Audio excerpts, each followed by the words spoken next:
Have you ever found yourself thinking things like, I don't know how to handle this, or she has it easier than me because she has more money or more help, or her kids are easier, or I'm just really not doing a good job at this? Let me just stop you there and say that this is a really, really common narrative that I think universally so many moms are struggling with and thinking too. I think why these thoughts are so common too is because when you think about them, a lot of the times it doesn't feel like super far-fetched. They don't feel like lies. They feel like self-reflection, self-awareness, being honest.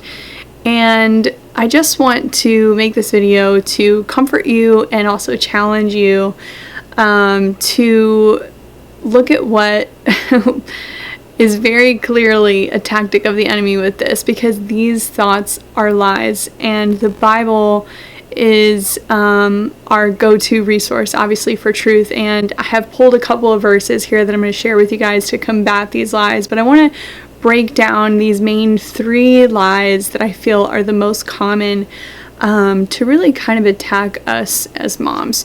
And so going to that first one, like, I don't know how to handle this. Usually you can be feeling that when you just feel really overwhelmed, or you feel ill-equipped, you feel stretched thin, you feel like I don't have the answers and I'm just frazzled. No one prepared me for this. I don't have a manual for this scenario. And the lie that is essentially saying or telling you is that you have been given a calling, you have been given a task, and that God has not equipped you for it. Also, that you are not allowed to have any questions, and that you were supposed to have everything figured out.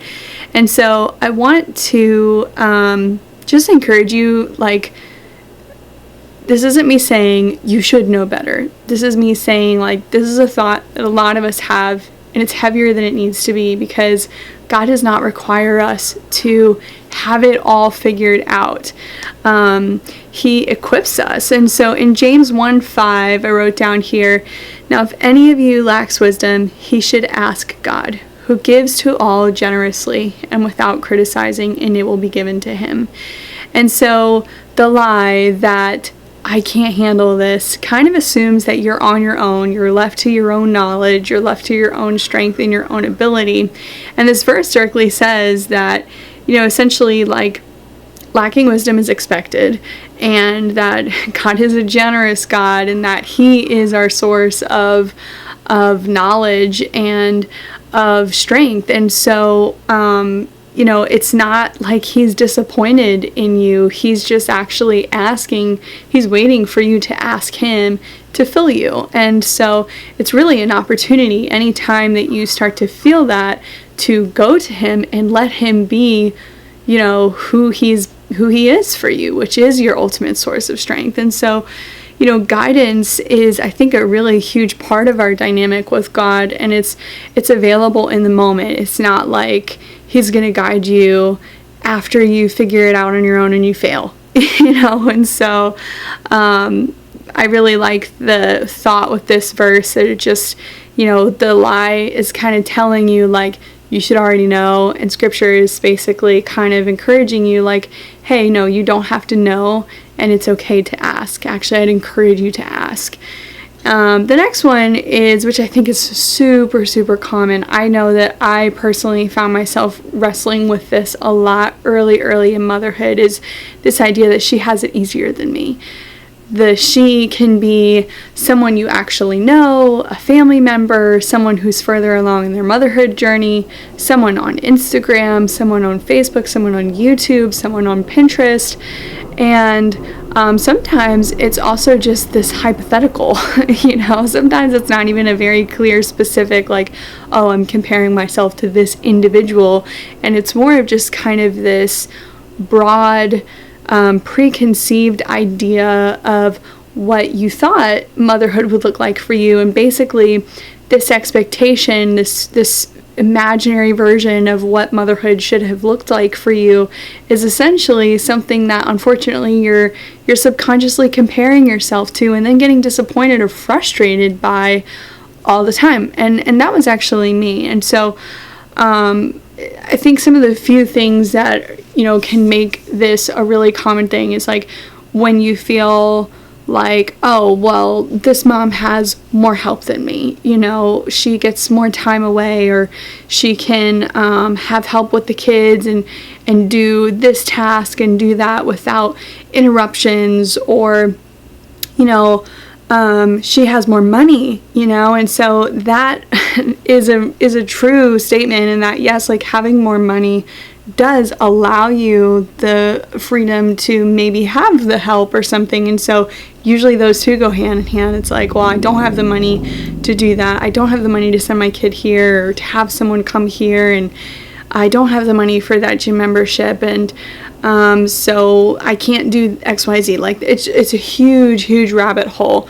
Another kind of avenue that could be is aesthetics, or routines, or just ways that someone is going about motherhood. So she has it easier than me because she just has a better personality, and she's naturally more wired to doing all the crafts, or to being more patient, or to having more fun with her kids, or to enjoying teaching her children, or it's like she has the better house and her kids have these toys which make it a lot easier, or of course she's happy at being at home, like her home is spotless, or her kids are just a lot better behaved, And Jesus says in John 21:22, if I want him to remain until I come, Jesus answered, what is that to you?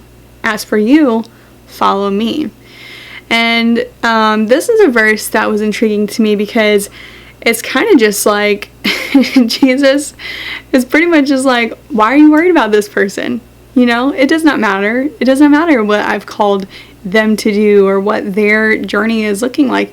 I've told you, to follow me. I've told you to come with me right now. And so focus on yourself, stay in your own lane kind of thing. And it's like,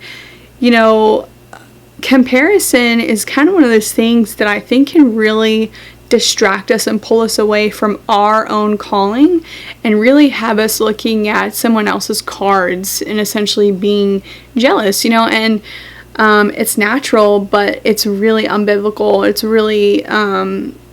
It's really unfortunate because I think,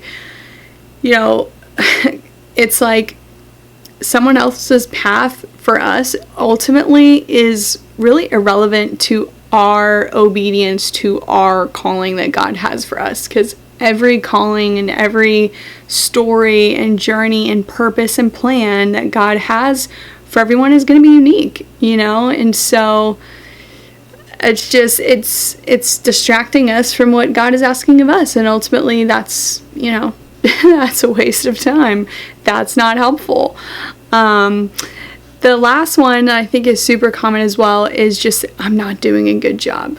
And usually you can feel this if you're finding yourself kind of just at your breaking point or right after. And it's usually this kind of, I think those first two lies of, I don't know how to handle this, or she has it easier than me, usually lead up to this one, and it's just like, I'm not doing a good job. And I think that's kind of more of a deflated statement. Usually that's like post snapping, or you feel like your house is just kind of feeling chaotic, and all of your efforts are just kind of not really showing much fruit. It's essentially discouragement, it's after you've lost patience, or your kids are really struggling with something, and you're just like, I'm not getting through to them. Everything I'm doing, I'm not working. It's not working, or all I do is clean. All I do is this, and I'm just not doing a good job. I'm not peaceful enough. I'm not patient enough. I'm not energetic enough. I'm not creative enough. I'm not whatever it is. And what at the root of that is it's basically the lie that is, I am what I do. Like, I am my outcome. This lie is measuring motherhood by outcomes that God never asked us to control. That's not how he operates. And so in 1 Corinthians 4:2, it says, in this regard, it is expected of managers that each one of them be found faithful. And this verse is interesting because it's kind of like, okay, so going back to that lie, this lie is measuring motherhood by outcomes. And this verse is saying he's measuring you by your faithfulness, which has nothing to do with result. It has everything to do with your faithfulness along the way. And, it's like that takes a huge weight off, because it's kind of this really comforting reminder that's just like, God has never once asked me for perfection. He has not asked me for flawlessness. He has not asked me for a perfect house or perfect children or perfect tempered 24/7. All that he's asking for me to do is to be, faithful in my journey, faithful in my walk with him, in my best attempt to obey him and to be close to him and experience him and to grow and to rely on him. And sometimes, like, that reliance and that faith really only develops, I shouldn't say only, but it really develops a lot mid-struggle, and so it's kind of like a lot of the times I feel that God really allows us to experience that weakness so that we can also thereafter experience his strength filling in the gaps, and so I like to tell the youth students that we're ministering to at our church that every moment is an opportunity to kind of choose essentially who you're going to rely on or who you're going to obey, who you're going to follow. And at its core, it's God or Satan. This is essentially God or self. And self, I feel, is really kind of the lie that Satan's giving us. And so it's kind of like, are you going to rely on him or are you going to rely on yourself? And I think it's just natural as moms to kind of just find ourselves over time, when you're going through the motions, really just relying on yourself. And it takes intentionality to truly be able to surrender and say, like, not my will but yours be done, not my strength but yours. And something to just encourage you is like Romans 8:1 says, therefore no condemnation now exists for those in Christ Jesus. And so, it's really, really helpful to just kind of remind yourself and check yourself, like, hey, it's not my place. It is not my place to be condemning myself. I think a lot of times we beat ourselves up and we try to say, we're just really hard on ourselves to try to, like, I don't know, wear it as a badge of humility or honesty or just being real. And there's a clear line here. Condemnation pushes you inward and downward.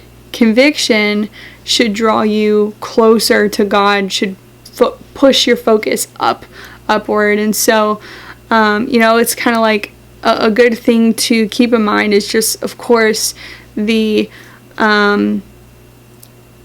practice of just simply taking every thought captive and renewing your mind. And so when you have a thought like one of these thoughts come through, you just check yourself and you say, if this thought is leading me to shame instead of trust, I know that it's not from God, and this isn't truth. Therefore, it isn't truth. I don't have to believe this. And so just constantly remembering these lies, they're pulling me in. They're focusing on performance.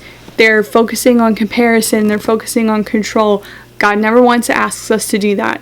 The only thing that he's going to be pushing us to do, which might come through conviction, is to fix our gaze up, to pull out our trust, to work on our dependence, work on our reliance, and push in our obedience. And so totally different narrative, and I think something that's really helpful too is just at the core of overcoming these lies, I think it's just understanding, who we are. Knowing who we are is really important because it's not ever based on what we feel, what we do, how our kids behave, or how curated our life looks. It's based on who God says we are. And in 1 John 3:1 it says, "Look at how great a love the Father has given us that we should be called God's children." And we are. The reason the world does not know us is that it didn't know Him. And so, it's just really cool that at the core of everything, when you are struggling as a mom, just remember, I am a child of God first and foremost. I know who I am because I know who He says I am.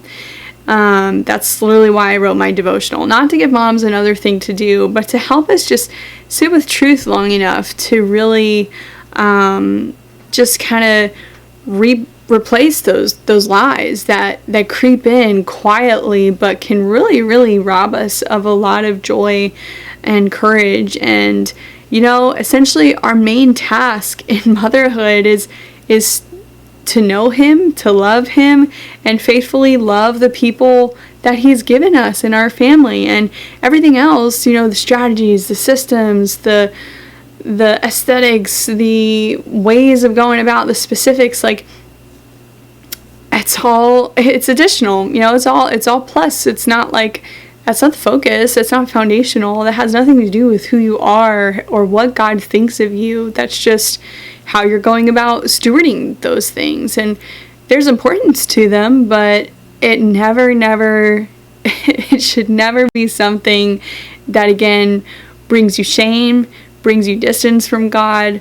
It's just, like I said, when thoughts like that come in, you take the thought captive, you compare it with truth, and, what is this asking me to believe about myself? What is this asking me to believe about God? And compare it, to what Scripture actually says. And so, again, if you've believed any of these lies yourself before, just know that you're not alone. And it's not too late. It's not too late to just really rewire your thought life and to start over today and just remembering and reclaiming, I know who I am. I know that those things are not true and they have no power over me. And you don't have to be carrying thoughts that God never gave you. So it's okay to just release them. So if any of you would like to share any of the lies that you have personally struggled with, please feel free to share. Or if any of you have any verses that have really comforted you in motherhood and combating some lies that you've been struggling with, please share in the comments below. And I hope to see you in the next one. And I hope you guys have a great rest of your day. God bless.